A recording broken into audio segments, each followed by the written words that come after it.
हमारे चैनल को सब्सक्राइब करें और बेल आइकन दबाएं।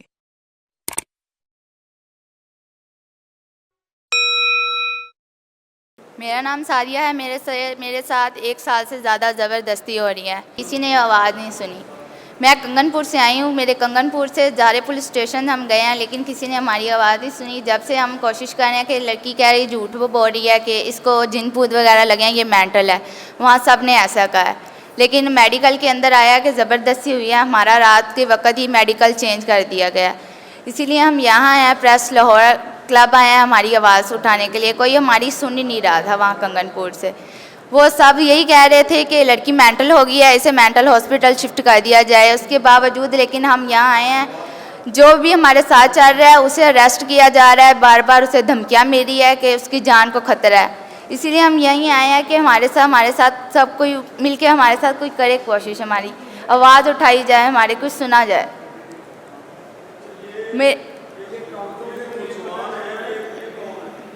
ये मुलजिमान हमारी दुकान के साथ ही रहते हैं। मेरी वालदा भी उनके साथ मिली हुई है।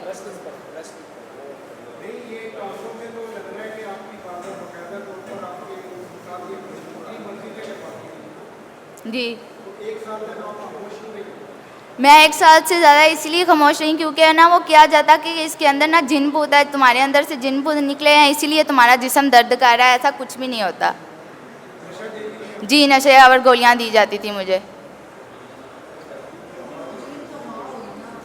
जी हाँ, मैंने उसे भी समझाया, वालदा ऐसे ना करें, कि वो कहती है ऐसा कुछ भी नहीं होता, मैं अपनी मर्ज़ी की मालिक हूँ, जैसा है मैं वैसा करूँगी।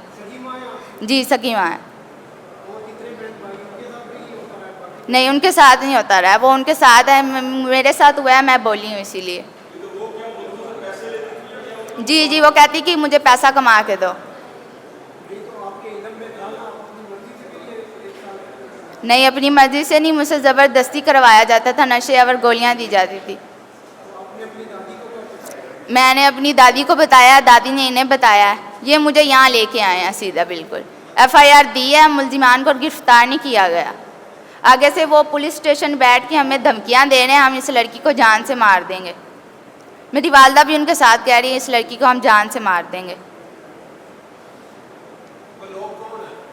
वो हमारी दुकान के साथ रहते हैं, उनका नाम शबीर फानो वाला है। एक बाबा है नदीम, वो उसके साथ मिलके कर रहे हैं सब कुछ। जी जी जी, वहीं गए हैं, वहीं हमारे साथ ज़बरदस्ती हमारे बयान लिए जाते हैं कि लड़की झूठ बोल रही है, इसके अंदर कुछ भी नहीं है। हमने कहा हमने मेडिकल करवाना है, लेकिन वो कह रहे हैं मेडिकल नहीं करवाना। रात में हमारे साथ ज़बरदस्ती वो कर रहे हैं कि जल्दी से जल्द बयान दिया।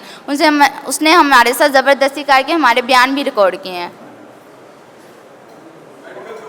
जी, मेडिकल के अंदर आया कि इसके साथ हुआ है।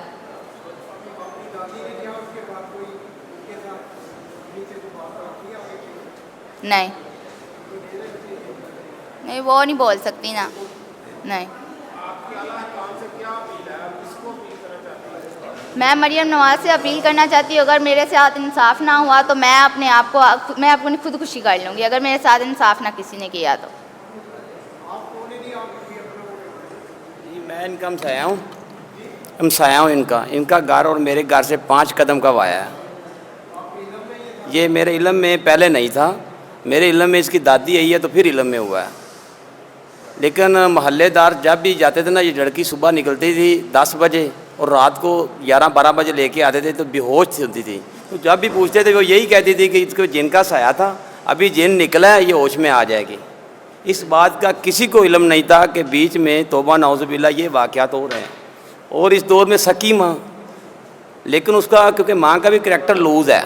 जब मैं हमसाया हूँ, मेरे साथ तकरीबन मैं टोटल सारे मोहल्ले को इकट्ठा करके मैंने बताया ये वालदा मेरे पास की दादी आई है, इसकी वालदा पे ये मामला थे, इल्ज़ामात है, आप मेरे साथ चलें। मैं अकेला नहीं चला, मैं पूरा मोहल्ला लेके थाने गया हूँ। जब थाने पर हम पहुँचे हैं, उधर इसकी दरख्वास्त जमा हो गई है। उन्होंने कहा सुबह 10 बजे का टाइम है। सुबह 10 बजे मुझे कहाल आ गई है कि तुसी नाल नहीं आवना, तो लिहाजा इन्हें महल्लेदार भी नहीं लैके आवने, कोई जंग नहीं लड़नी, इत्थे एक दरखास्त ही सुननी है असी। लिहाजा मैं थाने नहीं गया। मैं दादी इंदी नूं बुलाया, मैं ए रसीद है थोड़ी दरखास्त की, ए रसीद लै लो, तो यह तुहाडा वाक़या ते टाइम चले जाओ। ये गै चले ने, इन्होंने उत्थे जबरदस्ती बयान लै दिते ने, ना मैडिकल करावना ਤੇ ਖਬਰਦਾਰ ਬੱਚੀ ਜੇ ਹੋਰ ਕਿਸੇ ਪਾਸੇ ਗਈ ਤੇ ਇਹ ਫਿਰ ਇਹਦੀ ਦਾਦੀ ਇਹਨੂੰ ਲੈ ਕੇ ਮੇਰੇ ਕੋਲ ਆ ਗਈ ਹੈ। ਜਦੋਂ ਮੇਰੇ ਕੋਲ ਦੁਬਾਰੀ ਵਾਰ ਆਈ ਹੈ, ਮੇਰੀ ਵੀ ਬੇਟੀ ਅੱਲਾ ਨੇ ਮੈਨੂੰ ਦਿੱਤੀ, 2 ਸਾਲ ਉਹਦੀ ਉਮਰ ਹੈ। ਮੈਂ ਉਹਦੇ ਵੱਲ ਵੇਖਿਆ ਤੇ ਇਹਦੇ ਵੱਲ ਵੇਖਿਆ ਤੇ ਖੁਦਾ ਤਰਸੀ ਕਰਕੇ ਮੈਂ ਵਕੀਲ ਕਰ ਦਿੱਤੇ।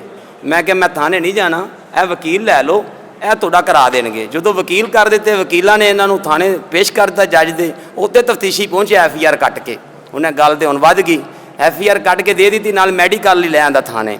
ਮੇਰੇ ਵਕੀਲ ਆਏ, ਉਹਨਾਂ ਕਿਹਾ ਲਓ ਜੀ ਇਹ ਭਾਈਜਾਨ ਮੈਡੀਕਲ ਲਈ ਲੈ ਆਂਦਾ ਜੇ, ਇਹ FIR ਦੀ ਕਾਪੀ ਜੇ, ਇਸ ਤੋਂ ਅੱਗੇ ਤੁਸੀਂ ਜਾਣੋ ਤੁਹਾਡਾ ਕੰਮ ਜਾਣੇ। ਮੈਂ ਤਫਤੀਸ਼ੀ ਨੂੰ ਪੁੱਛਿਆ, ਮੈਂ ਜੀ, ਉਹਨੇ ਕਿਹਾ ਆਓ ਮੈਡੀਕਲ ਲਈ ਚੱਲੀਏ। ਉਹਨਾਂ ਮੈਨੂੰ ਇਹ ਵਰਕਾ ਫੜਾਇਆ ਮੈਡੀਕਲ ਲਈ। ਜਦੋਂ ਮੈਂ ਇਹ ਪੜ੍ਹਿਆ ਨਾ, ਤੇ ਮੈਂ ਉਹਨੂੰ ਇਹ ਪਿਕਚਰਾਂ ਦਿੱਤੀਆਂ। ਉਹ ਪਿਕਚਰਾਂ ਦੇ ਵਿੱਚ ਬੱਚੀ ਦੇ ਪੂਰੇ ਜਿਸਮ ਤੇ ਨੀਲ ਨੇ, ਬੱਚੀ ਦੇ ਪੂਰੇ ਜਿਸਮ ਤੇ ਬਲੇਡ ਵੱਜੇ ਹੋਏ ਨੇ। ਤੋਬਾ ਨਾਉਜ਼ੁਬਿल्ला, ਐਸੀਆਂ ਚੀਜ਼ਾਂ ਮੈਂ ਵੇਖ ਹੀ ਨਹੀਂ ਸਕਦਾ ਪਿਕਚਰਾਂ, ਕਿਉਂਕਿ ਮੇਰੀਆਂ ਵੀ ਧੀਆਂ ਨੇ। ਮੈਂ ਧੀ ਦੇ ਨਾਤੇ ਇਹੀਆਂ ਚੀਜ਼ਾਂ ਨਾਲ ਗਾਲਾਂ ਕਰਨਾ ਚਾਹੁੰਦਾ ਸੀ, ਨਾ ਮੈਂ ਜੇਬ ਦਿੰਦੀਆਂ। ਉਹ ਵੇਖ ਕੇ ਹੋਏ ਮੈਂ ਇਹਨਾਂ ਦੇ ਨਾਲ ਟੁਰਿਆ। ਤਫਤੀਸ਼ੀ ਨੂੰ ਕਿਹਾ, ਮੈਂ ਇਹ ਵੇਖ ਤੇ ਪਿਕਚਰਾਂ ਵੇਖ, ਅੱਲਾ ਨੇ ਤੈਨੂੰ ਵੀ ਧੀਆਂ ਦਿੱਤੀਆਂ, ਇਨਸਾਫ ਕਰਨਾ ਹੀ। ਇਹ ਸੁਣ ਕੇ ਤਫਤੀਸ਼ੀ ਨੇ ਵਰਕਾ ਐਂ ਕਲੋਜ਼ ਕਰਕੇ ਮੇਰੀ ਜੇਬ 'ਚ ਪਾ ਦਿੱਤਾ। ਉਹਨੇ ਚੱਲ ਆਪਾਂ ਮੈਡੀਕਲ ਕਰਾਉਣ ਚੱਲੀਏ। ਉੱਥੇ ਜਾ ਕੇ ਉਹਨੇ ਨਵਾਂ ਮੈਡੀਕਲ ਲਿਖਿਆ। ਉਹਨੇ ਕਿਹਾ ਇਹਦੇ 'ਚ ਬੱਚੀ ਨੂੰ ਇਨਸਾਫ ਲੱਭੇ ਦਾ, ਲੇਕਿਨ ਤਫਤੀਸ਼ੀ ਨੇ ਆਪਣਾ ਹੱਕ ਅਦਾ ਕਰ ਦਿੱਤਾ ਸੀ। ਅੱਗੋਂ ਫਿਰ ਮੈਡੀਕਲ ਦੇ ਵਿੱਚ ਆ ਕੇ ਡਾਕਟਰ ਨੇ ਡੰਡੀ ਮਾਰ ਦਿੱਤੀ, ਕਿਉਂਕਿ ਉਹਨੂੰ ਕਾਲ ਹੋ ਗਈ, ਕਿਉਂਕਿ ਉਹਨਾਂ ਦੇ ਨਾਲ ਮੌਤਬਰ ਬੰਦਿਆਂ ਦੀਆਂ ਸਿਫਾਰਿਸ਼ਾਂ ਨੇ, ਕਿਉਂਕਿ ਇਹਨਾਂ ਲੋਕਾਂ ਦਾ ਫਿਰ ਤਲਕ ਦੂਰ ਤੱਕ ਹੁੰਦਾ। ਉਹਦੇ ਵਿੱਚ ਮੈਡੀਕਲ ਵਾਲੇ ਨੇ ਨਾ ਇਹਦੇ ਨਾਲ ਸਪੈਨ ਕਰ ਲਈ ਹੈ, ਸਪੈਨ ਵੀ ਨਹੀਂ ਗਈ ਇਹਦੇ ਨਾਲ। ਉਸ ਤੋਂ ਇਲਾਵਾ ਮੈਡੀਕਲ ਦੇ ਵਿੱਚ ਕੱਪੜੇ ਵੀ ਨਹੀਂ ਲਿਆ ਗਿਆ, DNA ਵਾਸਤੇ ਵੀ ਨਹੀਂ ਲਿਆ ਗਿਆ, ਸੈਂਪਲ ਵੀ ਨਹੀਂ ਲਿਆ ਗਿਆ। ਲੇਕਿਨ ਫਿਰ ਵੀ ਸਾਬਤ ਹੋ ਗਿਆ ਕਿ ਬੱਚੀ ਨਾਲ ਮਸਲਸਲ ਜ਼ਨਾ ਹੋ ਰਿਹਾ। ਉਹ ਡਾਕਟਰ ਨੇ ਲਿਖ ਦਿੱਤਾ ਇਹ ਆਦੀ ਮੁਜਰਮ ਹੈ।